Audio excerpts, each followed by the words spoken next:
आपको आशीष दे। आज थोड़ा हम वचन में से बातचीत करेंगे।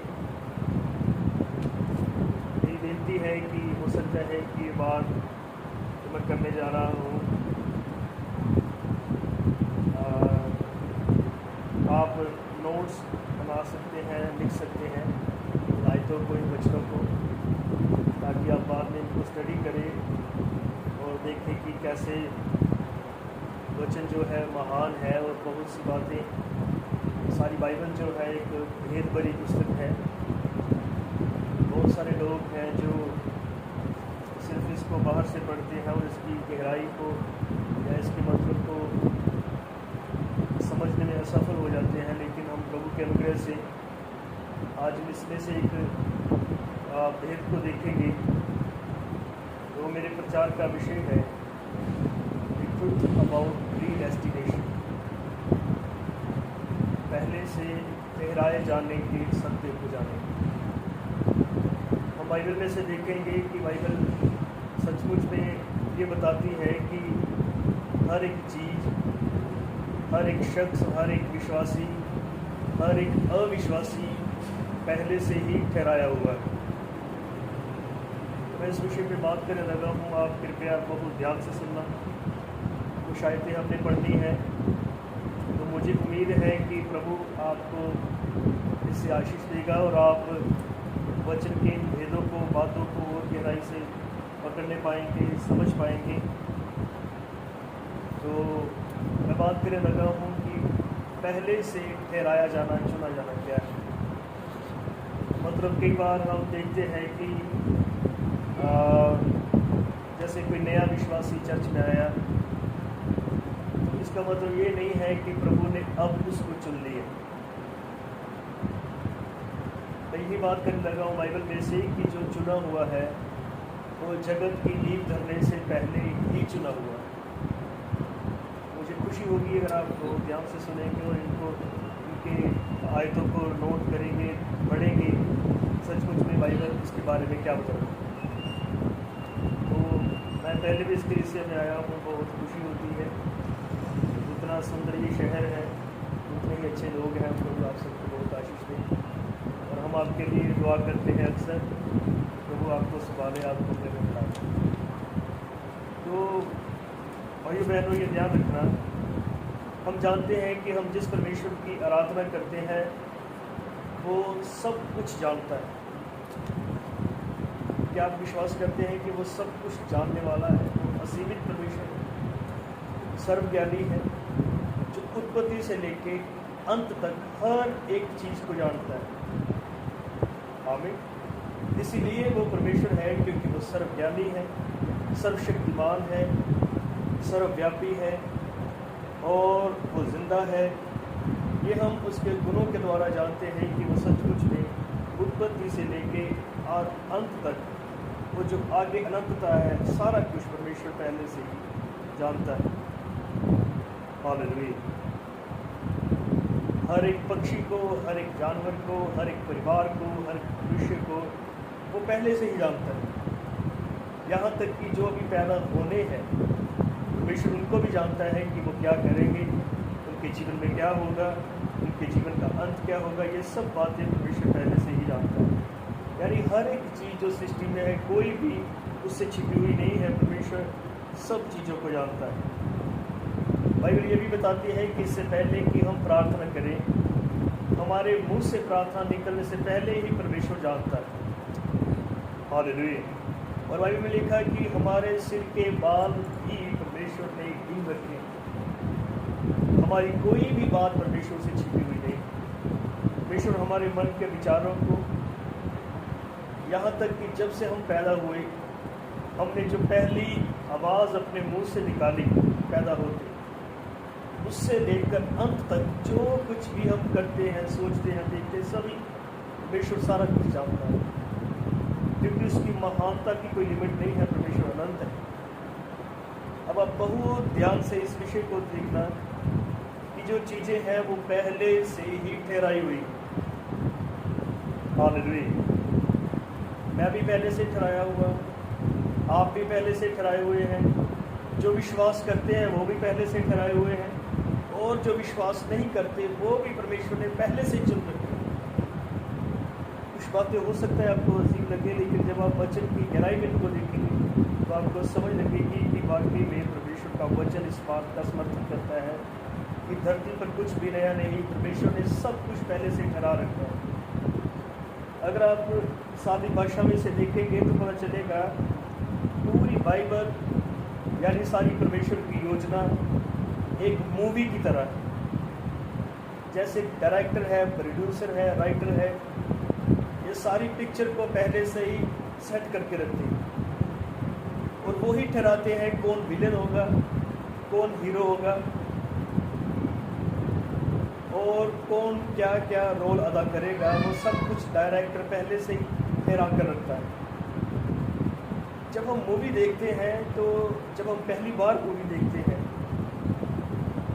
हम मूवी देखते नहीं, मैं उदाहरण दे रहा हूँ, जब हम पिक्चर देखते हैं तो हमें नहीं पता होता कि आगे क्या होगा, लेकिन आप विश्वास करते हैं, जानते हैं कि जो डायरेक्टर है जिसने मूवी को बनाया है वो जानता है कि आगे क्या होगा, क्योंकि उसने सारा कुछ अपने माइंड में, अपने प्रोग्राम में सारा सेट करके रखा हुआ है।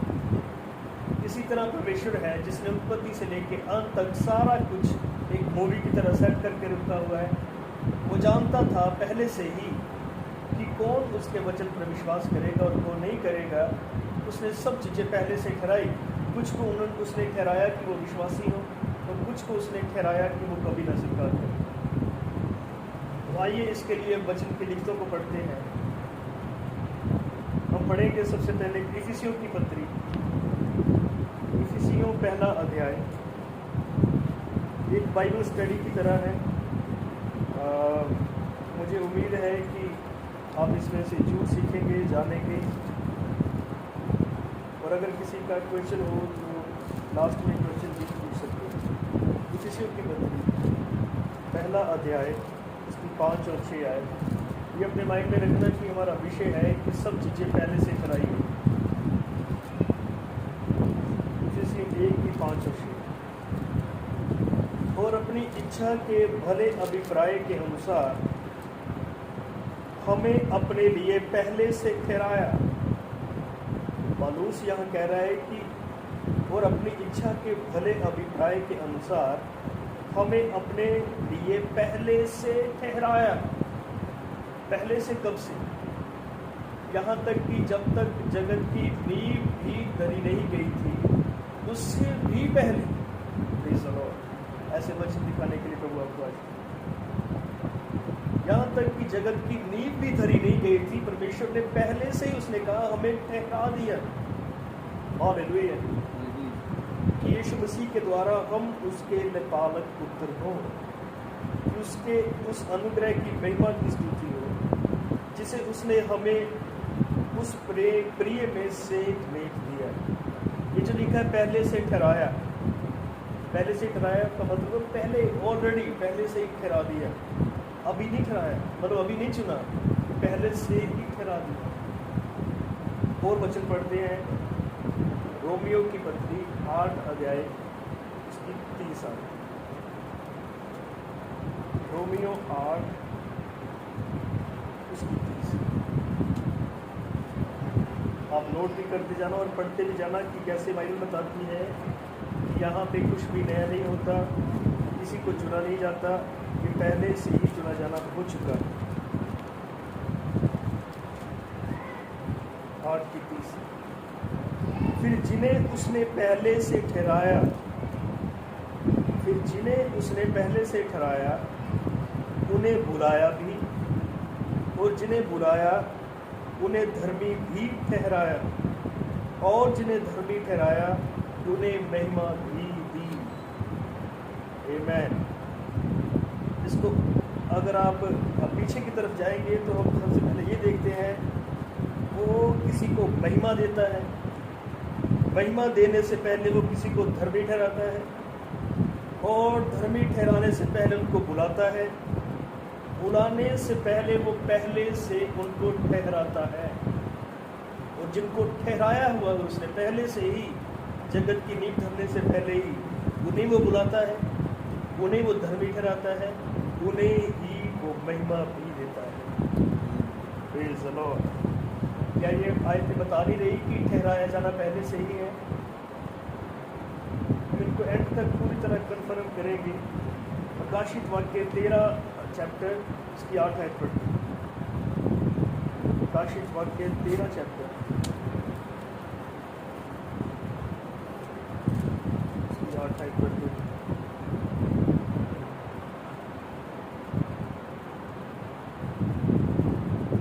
पृथ्वी के वे सब रहने वाले, हम पढ़ रहे हैं प्रकाशित वाक्य 13। पृथ्वी के वे सब रहने वाले जिनके नाम उस मेमने के जीवन की पुस्तक में लिखे नहीं गए, जो जगत की उत्पत्ति के समय से घात हुआ, उस पशु की पूजा करेंगे। मतलब बाइबल बता रही है कि पृथ्वी के सब रहने वाले जिनके नाम मेमने के जीवन की पुस्तक में पहले से ही लिखे नहीं गए, उस मेमने की पुस्तक में जो मेमना जगत की नींव धरने से पहले ही घात किया गया। और हम जानते हैं कि जैसे ये मेमना तो घात हुआ प्रभु यीशु मसीह 2000 साल पहले, लेकिन बाइबल बता रही है वो जगत की नींव धरने से पहले ही घात किया गया। मतलब कि परमेश्वर के विचारों में, परमेश्वर की योजना में जैसे मेमना पहले से घात कर दिया गया, उसी तरह परमेश्वर ने अपने लोगों को जगत की नींव धरने से पहले अपने में चुन लिया हुआ था। हम अभी इस धरती पर आए हैं, हम अभी परमेश्वर का काम कर रहे हैं, या हम अभी विश्वास कर रहे हैं, लेकिन हम जो हैं वो जगत की नींव धरने से पहले ही परमेश्वर के विचारों में ठहरा दिए गए थे। प्रेज़ द लॉर्ड, हालेलुया, आमेन। और अगर आप सचमुच में परमेश्वर की संतान हैं, या परमेश्वर के पुत्र हैं या पुत्रियां हैं, तो इससे पहले कि सितारे हो, इससे पहले कि सूर्य हो, धरती हो, परमेश्वर ने आपको पहले से ही चुन रखा था। यीशु मसीह ने कहा, जितने भी पिता ने मुझे दिए उनमें से एक भी नहीं खोएगा। बाइबल ये बताती है जितने भी पिता ने मुझे दिए कब? जगत की नींव धरने से पहले, जो परमेश्वर ने ठहराए हुए थे, जो परमेश्वर की सोच में थे, जितने भी परमेश्वर ने मुझे दिए उनमें से एक भी नहीं खोएगा। लेकिन जिनको परमेश्वर ने नहीं ठहराया वो कभी नहीं आ पाएंगे। हो सकता है कि वो प्रचार सुने, हो सकता है कि उनके तक सुसमाचार पहुँचे, लेकिन वो कभी भी बचाए नहीं जा सकते सिवाय उनके जिनको परमेश्वर ने पहले से ठहराया हुआ नहीं है। हालेलुया। मतलब जिनको परमेश्वर ने पहले से ठहराया हुआ है वो ही बचेंगे, वो ही परमेश्वर की आवाज़ को सुनेंगे, वो ही संपूर्ण आज्ञाकारी करेंगे, वो ही उसका पीछा करेंगे जो उसके पहले ठहराए हुए हैं। और जो पहले से ठहराए हुए नहीं हैं उनके लिए कोई गारंटी नहीं है। बातें कठोर और मुश्किल लगती है, लेकिन वचन इसका समर्थन करता है। यीशु मसीह ने कहा, जितनों को पिता ने मुझे दिया वो सब मेरे पीछे आए, उनमें से एक भी नहीं खोएगा। हालेलुया, प्रेज़ द लॉर्ड, आमेन।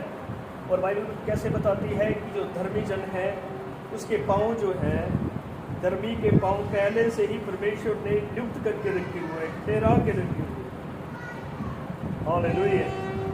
और आज हमें ये पहचानना है कि क्या हम परमेश्वर के चुने हुए हैं या नहीं।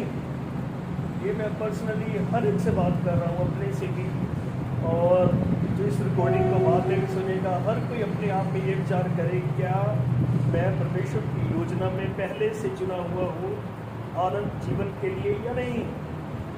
क्योंकि अगर हम पहले से चुने हुए हैं अनंत जीवन पाने के लिए, तो फिर कोई भी चीज़ हमें परमेश्वर के हाथों से ले नहीं सकती। आमीन। अब देखिए, हम सभी जानते हैं कि अदन की वाटिका में पाप हुआ, परमेश्वर ने आदम और हवा को रचा, लेकिन वो आदम और हवा पाप में गिर गए। हम देखते हैं कि कैसे सांप जो है वो अदन की वाटिका में आता है और हवा को वचन का गलत अनुवाद बताता है। परमेश्वर ने जो उनको वचन दिया था उसको घुमा के फिरा के या अपने में कुछ बातें जोड़कर किसी तरह वो वचन को गलत जगह पे रख के आदम और हवा को धोखा देता है और उनको पाप में फंसा दिया जाता है। पर अगर हम इसको ध्यान से देखें, ये आदम का पाप में गिरना परमेश्वर की इजाजती इच्छा में था। परमिसिव विल से कहते हैं। परमेश्वर की दो इच्छाएं होती है, एक है परमेश्वर की परफेक्ट विल, सिद्ध इच्छा, और एक है परमेश्वर की इजाजती इच्छा। इन दोनों में फर्क है। अब देखिए, जैसे मान लो हमारा बच्चा है, वो कहीं जाने की, घूमने जाने की जिद करता है। वो कहता है कि मैं जब वहाँ पे घूमने जाना चाहता हूँ, लेकिन हम नहीं चाहते कि वो वहाँ पे घूमने जाए, क्योंकि वो जगह सही नहीं है, वहाँ किसी बात का खतरा है कि उसकी जान का नुकसान कर सकता है।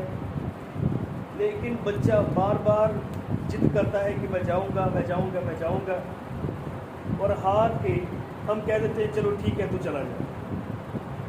जो हमने उसे ये कहा कि चला जा, ये हमारी सिद्ध इच्छा नहीं थी, ये हमारी इजाजती इच्छा थी। इसी तरह आदम और हवा का पाप में गिरना परमेश्वर ने ऐसा हो लेने दिया। क्या परमेश्वर पहले से नहीं जानता था कि आदम गिरेगा? क्या परमेश्वर नहीं जानता था कि अदन की वाटिका में सांप आएगा? लेकिन फिर भी परमेश्वर ने ऐसा हो लेने दिया। अब वो क्यों लेने दिया? क्योंकि परमेश्वर अपने महान गुणों से भरा हुआ है।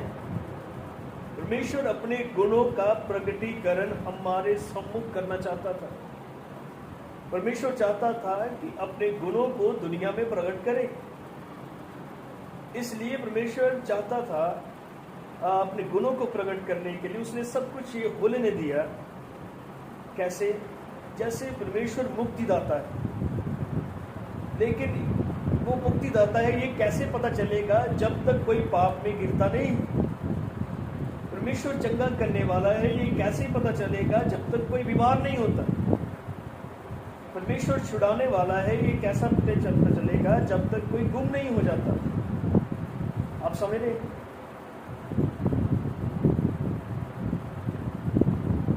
मैं कुछ परिवारों में बैठे हुए देख रहा हूँ, आप समझ रहे जो बात कर रहा हूँ? God bless you. हालेलुया। मतलब कि मान लो अगर पाप नहीं होता तो क्या पता चलता है कि परमेश्वर बचाने वाला है? अगर कोई बीमारी ना होता तो क्या पता चलता है कि परमेश्वर चंगा करने वाला है? इसलिए परमेश्वर ने ये सब कुछ को लेने दिया। हालेलुया, आमीन। क्योंकि परमेश्वर चाहता था कि अपने गुणों को प्रकट करे और वो महिमा पाए। आज हम गिरे, पाप हुआ, बीमार हुए, मृत्यु आई, इसीलिए हमें ये पता चला कि कोई बचाने वाला है, कोई जीवन देने वाला है, कोई चंगा करने वाला है, यहाँ पे कोई मुक्तिदाता है। पाप का अंधेरा छाया, जिससे हमें ये पता चला कि जगत की ज्योति कोई है। Praise the Lord. इसलिए परमेश्वर ने ये सब कुछ हो लेने दिया। आमीन। इसी तरह परमेश्वर बाप है, पिता है। ये कैसा पता चलेगा जब तक कोई बच्चे नहीं है? बच्चों के बिना पिता नहीं होता। जैसे हमारे मसीहत में ही एक संस्था है जिसे हम कैथोलिक्स कहते हैं, वो अनमैरिड बंदे को भी फादर कहते हैं। जिसके बच्चे ही नहीं उसको भी फादर कहते हैं, लेकिन बिना बच्चों के कोई फादर नहीं होता। हालेलुया। इसलिए परमेश्वर पिता है तो उसने अपने बच्चों को, जो हम हैं, पुत्र और उसके पुत्रियां हैं, इनको उसने पहले से ही ठहरा दिया। हालेलुया। इसी तरह परमेश्वर अपनी योजना को आगे लेके जा रहा था और उस कुछ पृथ्वी पर ऐसे पुत्र और पुत्रियां हैं, ऐसे विश्वासी, ऐसे संतान, ऐसे लोग हुए जिनको परमेश्वर ने अपने में अपने संतान होने के लिए पहले से ही ठहरा दिया। सभी को नहीं। अभी बहुत सारी दुनिया है, अनगिनत लोग हैं, ये सभी बचाए नहीं जाएंगे क्योंकि सब परमेश्वर की ओर से ठहराए हुए नहीं हैं। हालेलुया। देखो, परमेश्वर परमेश्वर की ये इच्छा नहीं है कि कोई नाश हो, इसलिए परमेश्वर सब जगह प्रचार पहुंचाता है। आमीन। हर एक के पास वचन पहुंचता है। परमेश्वर हर एक को मौका देता है कि वो चुने, लेकिन परमेश्वर पहले से ही अपनी योजना के मुताबिक जानता है कि कौन इसे कबूल करेगा और कौन इसे नहीं कबूल करेगा। ये परमेश्वर पहले से ही जानता है और परमेश्वर ने सब चीज़ें पहले से ठहराई हुई हैं।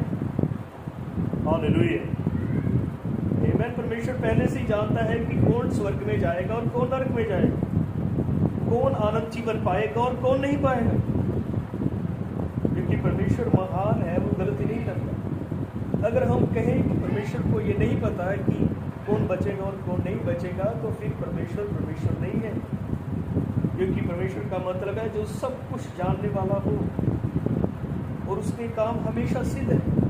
परमेश्वर कभी गलती नहीं करता, उसने सब चीज़ें पहले से ठहराई हुई हैं। बाइबल बताती है वो अल्फा ओमेगा है, मतलब आदि और अनंत है।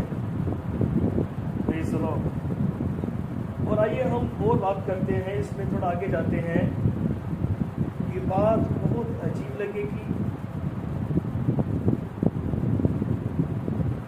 लेकिन ये सत्य है। हम देखते हैं कि प्रभु यीशु मसीह हम कहते हैं कि पृथ्वी पर आए संसार को बचाने के लिए, संसार को बचाने के लिए, दुनिया को बचाने के लिए उसने लहू बहाया, सलीब पर अपनी जान दी। आमीन। लेकिन अगर हम गहराई में जाएं और वचनों को देखें तो फिर पता चलेगा कि पूरे संसार को बचाने के लिए वो नहीं आए, सिर्फ उन्हीं को बचाने के लिए वो आए हैं जो उसके थे और खो गए थे। जो खो गए थे वो प्रभु उन्हीं को बचाने के लिए आए, पूरी दुनिया को नहीं। अगर पूरा संसार ही उसने ठहरा रखा होता और पूरे संसार के लिए उसने लहू बहाया, तो पूरा संसार ही उसके लहू के द्वारा छुटकारा पा लेता, सभी तौबा कर लेते और सभी बपतिस्मा लेते, सभी प्रभु यीशु मसीह को स्वीकार करते और सब बचाए जाते। लेकिन ऐसा नहीं हुआ, ना ही हो सकता। परमेश्वर ने कुछ चुने हुए लोगों के लिए मुक्ति का काम किया है, लहू बहाया है, और जिनके लिए किया है वो जरूर छुटकारा प्राप्त करेंगे। आइए हम एक आयत पढ़ते हैं, और यूहन्ना रचित सुसमाचार उसका चैप्टर 17 अध्याय। आप इस वचन को पढ़ना, आपको क्लियर होगा।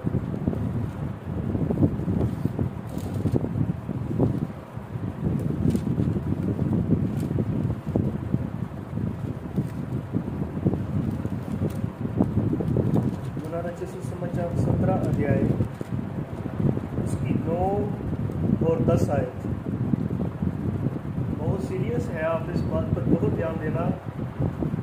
हमारे मन में ये क्वेश्चन आ सकता है कि अगर परमेश्वर ने पहले से ही चुन रखे हैं तो फिर हम प्रचार क्यों कर रहे हैं। आप कह सकते हैं पास्टर जी आप सेव क्यों कर रहे हैं, है ना। जो चुने हुए हैं वो उनको तो परमेश्वर बुला ही लेगा, लेकिन हम नहीं जानते कि कौन चुना है और कौन चुना नहीं। हमने प्रचार करना है, और जो चुना हुआ होगा वो जरूर इस वचन को स्वीकार करेगा और अंत तक परमेश्वर के वचन के साथ चलेगा। यही सबूत होगा कि ये पहले से चुना हुआ है। 17 अध्याय उसकी 9 और 10 आयत में पढ़ रहा हूँ। यहाँ लिखा है, यहाँ आप देखेंगे अगर इस अध्याय को पढ़ते हैं तो पढ़ाई लिखी हुई है, अपने चेलों के लिए परमेश्वर से प्रार्थना करते हैं। उसने कहा, परमेश्वर से प्रार्थना करते करते, पिता से प्रार्थना करते उसने कहा, मैं उनके लिए विनती करता हूँ, संसार के लिए विनती नहीं करता, परंतु उनके लिए जिन्हें तूने मुझे दिया है। प्रभु यीशु मसीह ने कहा कि मैं संसार के लिए, पूरे वर्ल्ड के लिए दुआ नहीं करता पिता। अब हम कह सकते हैं कि प्रभु यीशु मसीह यहाँ पर क्या कर रहे हैं। सारे संसार को तो उसकी जरूरत है, लेकिन वो कह रहा है कि मैं पूरे संसार के लिए प्रार्थना नहीं करता, लेकिन सिर्फ उन्हीं के लिए जिन्हें तूने मुझे दिया है, मतलब चुने हुओं के लिए, उनके लिए जो पहले से ठहराए हुए हैं, क्योंकि वे तेरे हैं। होंगे नहीं, वो ऑलरेडी तेरे हैं, क्योंकि उनको तूने पहले से ठहराया हुआ है, पहले से चुना हुआ है। इसलिए मैं पूरे संसार के लिए नहीं बल्कि उन्हीं के लिए प्रार्थना करता हूँ जो तेरे हैं। आप समझ रहे हैं?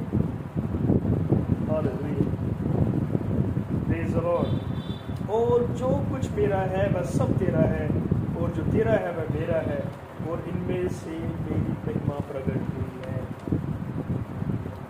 क्या यहाँ पर क्लियर नहीं हो रहा कि प्रभु यीशु मसीह ने पूरे संसार के लिए नहीं बल्कि सिर्फ उन्हीं के लिए प्रार्थना की जो चुने हुए हैं, जो पहले से ठहराए हुए थे? आमीन। हम जानते हैं कि परमेश्वर ने हमें छुड़ाया है, या परमेश्वर हमें छुड़ाने के लिए आया। तो छुड़ाने को इंग्लिश में कहते हैं रिडीम करना। रिडीम का मतलब है किसी चीज को वापस लेना। आमीन। जैसे मेरी चीज कोई गुम हो गई है तो मैं उसको रिडीम करता हूँ, मतलब चीज को जब रिडीम हो गई वो अपने मूल स्वामी के पास वापस चली जाती है जिसकी वो थी। और हम जानते हैं कि यीशु मसीह रिडीमर है, छुटकारा देने वाला, और वो छुटकारा देने के लिए आया। तो अगर वो छुटकारा देने के लिए आया तो छुटकारे का मतलब है किसी चीज का वापस जाना जहां वो पहले थी। इसका मतलब है कि छुटकारा जो है उन्हीं लोगों का है जो पहले से ठहराए हुए थे, मतलब वहां पर थे, वो ही वापस जाएंगे। और जो वहां से नहीं थे वो कभी वहां वापस नहीं जा सकते, उनका छुटकारा नहीं हो सकता, क्योंकि वो वहां पे थे ही नहीं। जो वहां पे थे वो ही छुड़ाए जाएंगे। छुड़ाए जाने का मतलब है वापस जाना, वापस ले लिया जाना। तो जो वहां से आया ही नहीं है वो वापस कैसे जाएगा? आमीन। लेकिन जो वहां से आए हैं, परमेश्वर के चुने हुए हैं, परमेश्वर के ठहराए हुए हैं, और जिनको परमेश्वर की योजना में पहले से थे वो ही छुटकारा प्राप्त करते हैं, अर्थात वो ही वापस जा रहे हैं, अदरवाइज सभी नहीं। Praise the Lord. ऐसा लगता है जैसे हम संसार के दुश्मन हैं, लेकिन हम संसार के दुश्मन नहीं हैं। ये परमेश्वर की योजना है जिसने ये सब कुछ ठहराया, जिसने फिल्म सेट की सारी। Hallelujah, praise the Lord. तो हम कह सकते हैं कि परमेश्वर मसीह ने लहू बहाया, मुक्ति का प्रचार किया, छुटकारा देता है उनको जो पहले से ठहराए हुए थे। अदरवाइज हम देखते हैं कि जो ठहराया हुआ नहीं है, जो चुना हुआ नहीं है, वो चाहे कितना भी नज़दीक आ जाए बचन के, वो कभी बच नहीं सकता। प्रभु यीशु मसीह सलीब पर थे और दो डाकू उसके पास हैं, और दोनों के पास बिल्कुल कुछ मिनट है जिंदगी के, और थोड़ी देर बाद वो मर जाएंगे। हम देखते हैं कि एक मरता मरता बच गया और दूसरा जो है बिल्कुल पास रह के भी बच नहीं पाया, और बचा वही जो पहले से ठहराया हुआ था। Hallelujah, praise the Lord. इसलिए बाइबल बताती है कि कुछ हैं जिनके नाम जगत की नींव धरने से पहले ही परमेश्वर के मेमने की किताब में लिखे हुए हैं। Praise the Lord. वो परमेश्वर के अपने पुत्र और पुत्रियां, अपनी संतान। अगर आप बाइबल में देखें तो धरती पर दो तरह की संतानें हैं, दो तरह के लोग हैं। एक शैतान के लोग हैं और एक परमेश्वर के लोग हैं।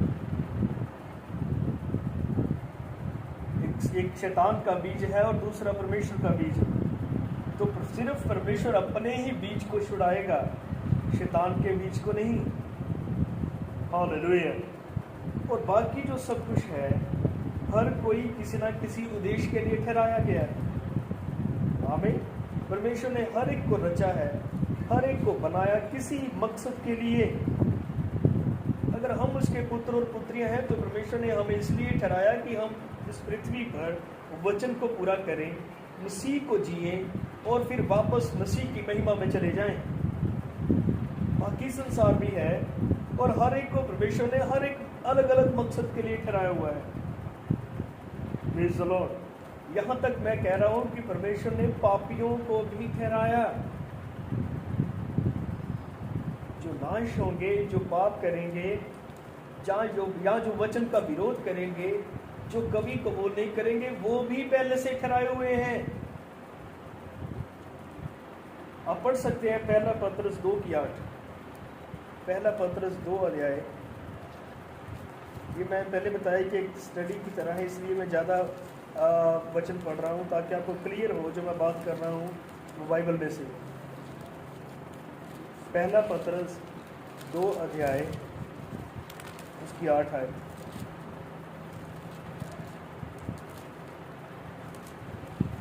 और ठेस लगने का पत्थर और ठोकर खाने की चट्टान हो गया, क्योंकि वे तो वचन को ना मानकर ठोकर खाते हैं और इसी के लिए वे ठहराए भी गए थे। आमीन। आप इस लिखत को पढ़ सकते हैं जो स्क्रीन पे शो हो रही है। कह रहा है और ठेस लगने का पत्थर और ठोकर खाने की चट्टान हो गया है, क्योंकि वे तो वचन को ना मानकर ठोकर खाते हैं और इसी के लिए वे ठहराए भी गए थे। मतलब बाइबल बता रही है कि जो वचन को नहीं कबूल करता, उससे ठोकर खाता है, वो इसी के लिए ठहराया हुआ था। किसने ठहराया? परमेश्वर ने। कब? जगत की नींव धरने से पहले। इसलिए वो कबूल नहीं कर रहे, क्योंकि वो ठहराए इसीलिए गए। आमीन, हालेलुया।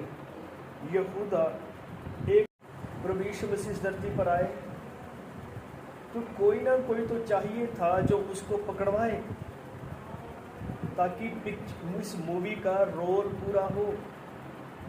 तो इस रोल को अदा करने के लिए यहूदा इस्करियोती को ठहराया गया।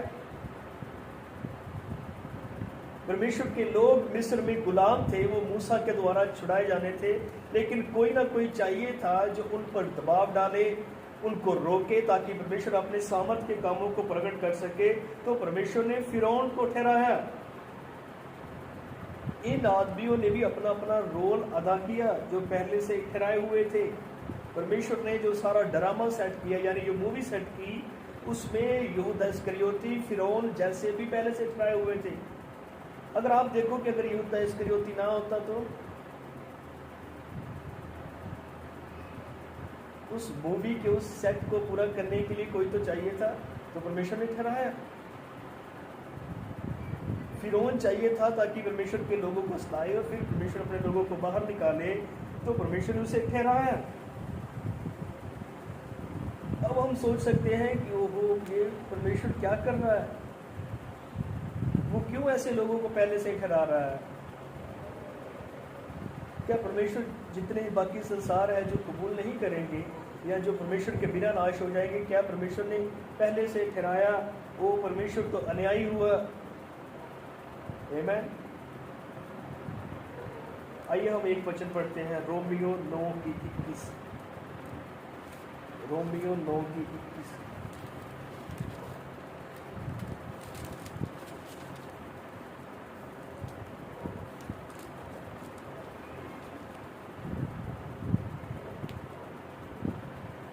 यहाँ लिखा है, क्या कुम्हार को मिट्टी पर अधिकार नहीं? क्या कुम्हार को मिट्टी पर अधिकार नहीं कि एक ही लोंदे में से एक बर्तन आदर के लिए और दूसरे को अनादर के लिए बनाए? पढ़ा आपने? क्या लिखा है कि क्या कुम्हार को अधिकार नहीं कि एक ही लोंदे में से एक बर्तन आदर के लिए और एक अनादर के लिए बनाए? परमेश्वर ने मूसा को आदर के लिए और फिरौन को अनादर के लिए बनाया। परमेश्वर ने अपने पुत्र प्रभु यीशु मसीह को आदर के लिए और यहूदा इस्करियोती को अनादर के लिए बनाया। अगर ऐसा नहीं है तो फिर परमेश्वर सर्वज्ञानी नहीं है, या पहले से वो नहीं जानता? वो पहले से जानता है, इसलिए सब चीज़ें पहले से सेट की गई।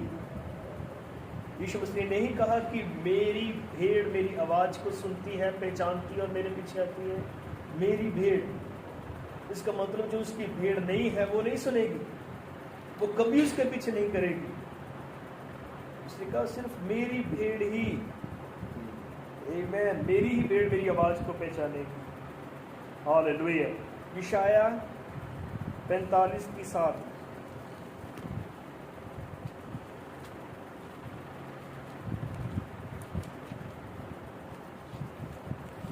यशायाह 45:7।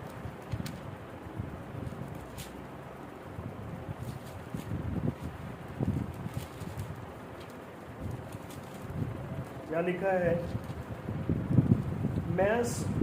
मैं उजाले का बनाने वाला और अंधियारे का सृजनहार हूँ। परमेश्वर कह रहा है, मैं उजाले का बनाने वाला और अंधियारे का सृजनहार हूँ। मैं शांति का दाता और विपत्ति को रचता हूँ। मैं शांति का दाता और विपत्ति को भी रचता हूँ। मैं यहोवा ही इन सबों का करता हूँ। Hallelujah, praise the Lord. इसीलिए भाइयों और बहनों, बड़े ध्यान से सुनिए कि जो सुसमाचार है, जो परमेश्वर का ओरिजिनल वर्ड ऑफ गॉड है, ये वचन उन लोगों से हमेशा छिपा रहेगा जो पहले से ठहराए हुए नहीं हैं वचन के साथ। हालेलुया। ये सुसमाचार, परमेश्वर के गुप्त भेद, परमेश्वर का वचन, असली उसका मकसद उन लोगों की आंखों से हमेशा छिपा रहेगा जो परमेश्वर में पहले से ठहराए हुए नहीं हैं। लेकिन जो परमेश्वर के पहले से ठहराए हुए हैं, वो जरूर वचन उन पर प्रकट हो जाएगा और जरूर वो वचन को स्वीकार करेंगे। मेरे कहने का मतलब है कि जो पहले से ठहराए हुए नहीं है, आप उनको जितनी मर्जी शाबाश दो, हिलाओ, सहूलतें दो, कितनी भी प्रशंसा करो, लेकिन वो कभी पूरे वचन को स्वीकार नहीं करेंगे जो पहले से ठहराए हुए नहीं हैं। और जो पहले से ठहराए हुए हैं, परमेश्वर के अपनी भेड़ है, वो जरूर सुनेगी। लूका रचित सुसमाचार 10 अध्याय और उसकी 21 आयत। मैं इस बात को प्रचार करने के से पहले बहुत सोच रहा था कि जो मैं बातें करने जा रहा हूँ ये बहुत कठोर लगती है, ठोस लगती है, और इसका क्या रिजल्ट आएगा। फिर भी मैंने ये सब चीज़ें परमेश्वर के हाथों में सौंपी और मैंने कहा, प्रभु तेरी इच्छा पूरी हो, जो भी तू प्रचार करवाना चाहता है। लूका रचित सुसमाचार 10 अध्याय उसकी 21 आयत। उसी घड़ी वह पवित्र आत्मा में होकर आनंद से भर गया। प्रभु यीशु मसीह उसी घड़ी वह पवित्र आत्मा में होकर आनंद से भर गया और कहा, हे पिता, स्वर्ग और पृथ्वी के प्रभु, मैं तेरा धन्यवाद करता हूँ कि तूने इन बातों को ज्ञानियों और समझदारों से छिपा रखा। आमेन। किसने छिपाया? पिता ने। ज्ञानियों और समझदारों से छिपा रखा। किसने छिपाया? पिता ने। जब पिता ने छिपा दिया तो कोई उसको प्रकट नहीं कर सकता। मतलब जिससे पिता ने छिपा दिया वो कभी से समझ नहीं सकता। वो कह रहा है कि पिता, तूने ज्ञानियों और समझदारों से ये छिपा कर रखा और बालकों पर प्रकट कर दिया। आमीन। बालकों पर प्रकट किया। किसके बालक? उसके अपने बालक, अपने बच्चों पर, उन पर प्रकट कर दिया। हाँ पिता, हाँ है पिता, क्योंकि तुझे यही अच्छा लगा। आमीन। Hallelujah, praise the Lord. क्या आप समझ रहे हैं? इसका मतलब कि जो अविश्वासी हैं, जो वचन को कबूल नहीं करेंगे, पिता ने पहले से ठहरा रखा है, उन पर प्रकट होगा ही नहीं, वो कबूल ही नहीं करेंगे। इसीलिए प्रभु यीशु मसीह ने सभी आश्चर्यकर्म और परमेश्वर होने के सभी गुणों को उनके सामने प्रकट कर दिया। लेकिन वो फरीसी, वो सदूकी, वो धार्मिक लोग कभी समझ नहीं सके कि परमेश्वर हमारे मध्य में देहधारी हो गया है। सब काम हो गए, कुंवारी गर्भवती होगी और हर एक काम परमेश्वर देह में होकर कर रहा था। हर एक बात ये सबूत थी, गवाही दे रही थी कि यीशु मसीह परमेश्वर शरीर में प्रकट हुआ है। लेकिन जिन्होंने कबूल नहीं करना था, वो बार बार आके यही कहते थे, तू शैतान की सहायता से करता है, तू गलत शिक्षा देता है, तू, तेरे में दुष्ट आत्मा है। वो कभी समझ नहीं पाए। लेकिन वो अनपढ़ से, कुछ गरीब से लोग, लेकिन वो जो परमेश्वर के पहले से ठहराए हुए थे, उन्होंने कबूल किया। वैश्याओं ने कबूल किया, चुंगी लेने वालों ने कबूल किया, मछुआरों ने कबूल किया, क्योंकि ये परमेश्वर के पुत्र और पुत्रियां थे जो पहले से ठहराए हुए थे। Hallelujah, praise the lord, amen, glory. So ये जो मुक्ति का काम है, यह आनंद जीवन पाने की बात है। ये नहीं कि हम फिर कुछ करेंगे, कुछ बेहतर करेंगे या अपने कामों के द्वारा हम उस चीज को प्राप्त कर सकते हैं, कभी नहीं। हालेलुया, आमीन। ये सब कुछ परमेश्वर की इच्छा और योजना में होगा। बाइबल यहाँ बताती है रोमिया 9:16 में, हम पढ़ लेते हैं रोमिया 9:16। थोड़ी देर आप और वचन को देखना और इन आयतों को जरूर नोट करना और बाद में जरूर इनको पढ़ना और इनको स्टडी करना, तो आपको पता चलेगा कि बाइबल प्री डेस्टिनेशन के बारे में बताती है। रोमिया 9:16। अतः ये ना तो चाहने वाले की, ना दौड़ने वाले की, परंतु दया करने वाले परमेश्वर की बात है। हालेलुया। कोई अपने कोशिशों से सफल नहीं हो सकता, कोई अपने बुद्धि ज्ञान से सफल नहीं हो सकता, कोई अपनी एजुकेशन के दम पर सफल नहीं हो सकता। ये तो परमेश्वर की इच्छा का अनुग्रह जो है उसी के द्वारा हम सफल हो सकते हैं। हालेलुया, आमीन। इसलिए बाइबल बता रही है कि ये तो ना चाहने वाले की, ना दौड़ने वाले की, परंतु दया करने वाले परमेश्वर की बात है। जिस पर वो दया करे वो भी पहुंचेगा। क्या बाइबल ने नहीं कहा कि एसाऊ से मैंने वैर किया और याकूब से मैंने प्रेम किया? एसाऊ और याकूब जो दोनों सगे भाई थे, लेकिन परमेश्वर कह रहा है कि एसाऊ से मैंने वैर किया और याकूब से मैंने प्रेम किया है। हालेलुया। उनके पैदा होने से पहले परमेश्वर ने बता दिया था एसाऊ कैसा होगा और याकूब कैसा होगा। Praise the Lord, hallelujah. प्रेरित पौलुस भी ये कहता है कि जो सुसमाचार है, जो संपूर्ण वचन है, जो वचन की गहराई है, जो जीवित वचन है, जो समय का वचन है, उनकी नज़रों से हमेशा छिपा रहेगा। जो पहले से ठहराए हुए हैं खोए जाने के लिए, जो कभी बचेंगे नहीं, जो पहले से ठहराए हुए हैं नाश होने के लिए, उनकी नज़रों से ये सुसमाचार हमेशा छिपा रहेगा। दूसरा कुरिन्थियों 4:3, दूसरा कुरिन्थियों 4:3। ये स्टडी की तरह इसलिए मैं ज़्यादा आयतें पढ़ रहा हूँ, मुझे इसके लिए क्षमा करना। दूसरा कुरिन्थियों 4:3।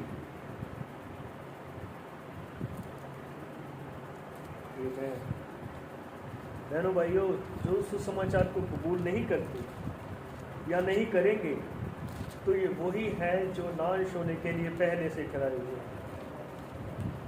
इसलिए पौलुस यहाँ कह रहा है 4:3 में, परंतु यदि हमारे सुसमाचार पर पर्दा पड़ा है तो ये नष्ट होने वालों ही के लिए पड़ा हुआ है। आमीन। नष्ट होने वालों के लिए ही पड़ा हुआ है, जो नष्ट होने हैं, जो पहले से चुने हुए नहीं है, परमेश्वर की संतान नहीं है, जो परमेश्वर का बीज नहीं है, जो पहले से परमेश्वर की, जिनके नाम मेमने के जीवन में की पुस्तक में पहले से लिखे हुए नहीं है, वो नष्ट हो जाएंगे। वो इस सुसमाचार को कभी कबूल नहीं करेंगे। उनको आप जितना मर्जी समझाओ, आप वचन कबूल करो, वचन कबूल करो, वचन को जियो, वचन को जियो, वो नहीं करेंगे। बहनों भाइयों, ये पहले से ठहराया हुआ है। कई बार मैंने देखा है यहाँ पंजाब में, कई बार पर पास्टर के यहाँ प्रचार करते हैं और कहते हैं आओ मसीह को कबूल करो और अपना नाम किताब में लिखवा लो, नाम किताब में लिखवा लो। लेकिन बाइबल इस बात का खंडन करती है, कोई भी अपना नाम किताब में लिखवा नहीं सकता। नाम तो किताब में जगत की दीप धरने से पहले ही परमेश्वर ने लिख कर रखे हुए हैं कि कौन आएगा और कौन नहीं आएगा। हालेलुया, प्रेज द लॉर्ड, आमीन। बाइबल इसलिए बताती है कि बुलाए हुए तो बहुत हैं, बुलाए हुए तो बहुत हैं, पर चुने हुए थोड़े हैं। इसका मतलब कुछ चुने हुए हैं। हालेलुया, आमीन। इसलिए बहनों भाइयों, वो फरीसी और सदूकी जो बहुत गंभीर लगते थे, जो बहुत धार्मिक लगते थे और बड़ी पवित्रताई के साथ वहाँ हैकल में सेवा कर रहे थे, लेकिन जब परमेश्वर देहधारी हुआ, पिता पुत्र बन गया, परमेश्वर मसीह में आया, तो वो इसको समझ नहीं सके। उन्होंने उसको बाल जबूब कहा और उसको क्रूस पर चढ़ा दिया। क्या यीशु मसीह ने कुछ छोड़ा था जो ये ना साबित करता हो कि वो परमेश्वर है? हर एक चीज ये साबित कर रही थी कि ये परमेश्वर शरीर में प्रकट हुआ। जैसे कुलुसियों की पत्री कहती है कि परमेश्वर की संपूर्णताई यीशु मसीह में वास करती थी। यीशु मसीह ने साफ साफ कहा, मैं और पिता एक है, जिसने मुझे देखा उसने पिता को देखा। लेकिन फिर भी वो लोग इस बात को नहीं समझ सके, उनके लिए ये भेद रहा। वो पत्थर उठा लेते थे जब वो ये बातें करता था। वो नहीं समझ सके, क्योंकि सिर्फ वो ही समझे जो पहले से परमेश्वर की संतान चुने हुए थे। इसीलिए हर कोई स्वर्ग राज्य में नहीं जाएगा। जैसे मत्ती रचित सुसमाचार 7:21 में लिखा हुआ है, हर कोई जो प्रभु प्रभु कहता है वो स्वर्ग के राज्य में प्रवेश न करेगा, बल्कि वो ही जो मेरे स्वर्गीय पिता की इच्छा पर चलता है। आमेन, हालेलुया, प्रेज द लॉर्ड। सिर्फ वो ही जो स्वर्गीय पिता की इच्छा पर चलता है। और स्वर्गीय पिता की इच्छा पर कौन चलता है? जो परमेश्वर का पहले से चुना हुआ है। हम हैरान होते हैं, कई बार चर्च में भी देखा है कि बहुत सारे लोग जो कई सालों से चर्च जा रहे थे, लेकिन एंड तक आते आते वो परमेश्वर को छोड़ जाते, संपूर्ण वचन को कबूल नहीं करते। इसीलिए क्योंकि वो पहले से ठहराए हुए हैं, वो स्वर्गीय पिता की इच्छा को कभी पूरा नहीं कर पाते।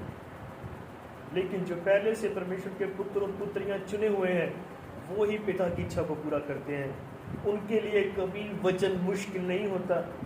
वो कभी ये नहीं कहते कि मेरे लिए ये बात मानना कठिन है, मैं जिस समाज में रहता हूँ मेरे लिए ये बहुत मुश्किल है, मेरे रिश्तेदार मुझे ऐसा नहीं करने देते, मेरा पति ऐसा नहीं मानेगा, मेरी पत्नी ऐसे नहीं मानेगी। जो चुना हुआ है वो वचन जरूर स्वीकार करेगा, लेकिन जो चुना हुआ नहीं है वो चाहे जितनी मर्जी कोशिश कर ले, वो कभी सफल नहीं होगा। तो आज बात ये है कि अगर आप चुने हुए हैं तो अपने जीवनों पर ध्यान दें कि क्या हम वचन को जी रहे हैं, संपूर्ण वचन का पीछा कर रहे हैं, जबकि हम बिल्कुल एंड टाइम पे हैं, हर एक चिन्ह और निशान पूरे हो रहे हैं। तो क्या वचन हमारे जीवनों में पूरा हो रहा है? अगर पूरा नहीं हो रहा तो ये डाउट होता है कि क्या चुने हुए हैं या नहीं। हम किसी का न्याय नहीं कर सकते, मैं किसी का न्याय नहीं कर सकता। मुझे नहीं पता मेरे चर्च में कौन कौन चुना है और कौन चुना नहीं है। हम तो मुक्ति का प्रचार कर रहे हैं, हम तो प्रचार करेंगे, और प्रचार पूरी दुनिया के लिए, हर एक प्राणी, हर एक कौम, हर एक जात के लिए। पर जो चुना हुआ होगा वो पकड़ेगा। हमें नहीं पता कौन है, लेकिन सबूत ये होगा कि वो वचन को कबूल करेगा, कुछ भी हो जाए। वचन उसके लिए एब्सोल्यूट होगा, प्री एमिनेंस होगा, सर्वोत्तम होगा। यही सबूत है कि वो चुना हुआ है। और जो चुना हुआ नहीं है वो कभी इस वचन का पीछा नहीं करेगा।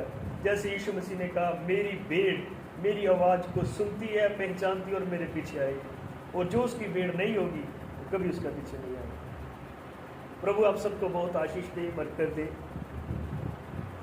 और उम्मीद करता हूँ इन बातों में आप से आप आशीष पाएंगे, और भी सीखेंगे, स्टडी करेंगे। आइए हम अपने सिरों को झुकाते हैं, छोटी प्रार्थना करें। हम प्रार्थना कर रहे हैं, कृपया आप अपने सिरों को झुकाएं। मैं परमेश्वर का धन्यवाद करता कि उसने मुझे पहले से चुना अपने में। आप जो भी अपने लिए प्रार्थना करवाने चाहते हैं, आप अपना हाथ परमेश्वर की ओर उठाएं और आप कह सकते हैं कि प्रभु, मैं इन दिनों में तेरे वचन को पूरा जीऊं, पीछा करूं, इसको कबूल करूं, क्योंकि तेरे वचन ने ये बताया कि जो पहले से चुने हुए हैं वो जरूर इस वचन को स्वीकार करेंगे, इसका पीछा करेंगे और जिएंगे। लेकिन जो तेरे नहीं है वो कबूल नहीं करेंगे। तो अगर बहन भाइयों आज आप उसके वचन से भाग रहे हैं, या उसका पीछा नहीं कर रहे, या उसको जीते नहीं हैं, आज ही पश्चाताप करें और कहें प्रभु मैं इग्नोर करता रहा या मैं सीरियस नहीं था तेरे वचन के प्रति, तो होने दे प्रभु, तू मेरा पिता है, मैं तेरी आवाज़ को सुनता हूँ और तेरे पीछे आता हूँ, क्योंकि जो चुने हुए हैं वो जरूर आएंगे। स्वर्गीय पिता प्रभु यीशु मसीह, खुदावंद तेरी अनंत योजनाओं के लिए हम तेरा शुक्र करते हैं प्रभु। ये बहुत महान मिस्ट्री है जो तूने अपने वचन में रखी प्रभु। हम सब कमज़ोर हैं। मैं अपने बहन भाइयों के लिए प्रार्थना करता हूँ और ये दुआ करता हूँ कि उस नगर में जितने भी तेरे चुने हुए हैं वो सभी इन अंतिम दिनों में उठ खड़े हों प्रभु। और प्रभु यीशु मसीह तेरा दास होने के नाते, तेरी दुल्हन होने के नाते, मैं उन बीजों को जो तेरे हैं यीशु मसीह के नाम से पुकारता हूँ प्रभु। हे मेरे लोगों, उनमें से बाहर आ जाओ प्रभु, तू रहम कर। स्वर्गीय पिता, हर एक संसारिक बात से, हर एक शारीरिक बात से तू अपने लोगों को बाहर निकाल ले और उनको वचन पर खड़ा कर। इस मीटिंग को ब्लेस कर प्रभु, जिसकी कोशिशों से ये सफल हुआ, उनको आशीष दे। पास्टर को, उनकी फैमिली को, उनके चर्च को बरकत दे प्रभु। हर एक विश्वासी को जिसने सुना है उस पर तेरी आशीष हो। और प्रभु वो इन दिनों में तेरे वचन के लिए और गंभीर हो प्रभु। हम भी अपनी कमजोरियों के लिए तेरे आगे झुकते हैं और ये कहते हैं प्रभु, हमें अपनी इच्छा में बनाए रखना। हमारे जीवन में हमेशा तेरी परफेक्ट विल, तेरी सिद्ध इच्छा पूरी हो। और जो बीमार हैं वो चंगे हो जाएं, जिनको मुक्ति की जरूरत है वो प्राप्त करें। ओ प्रभु, जिनके घरों में कोई परेशानी, दिक्कत है, तू जानता है प्रभु, उसको शलोम बोल दे प्रभु, शांति दे। भाई पास्टर के लिए एक बार फिर प्रार्थना करता हूँ और उन सहयोगी भाइयों के लिए, भाई दौलत के लिए, भाई नीते के लिए प्रभु, जिन्होंने आमंत्रित किया, उनको बहुत आशीष दे। मैं इस योग्य नहीं प्रभु कि इन बढ़िया लोगों के सामने प्रचार करूँ, मैं कुछ भी नहीं हूँ। अपना आप तेरे आगे झुकाता हुआ ये प्रार्थना यीशु मसीह के नाम से, आमीन। बाकी का समय पास्टर भाई के पास है, प्रभु आपको आशीष।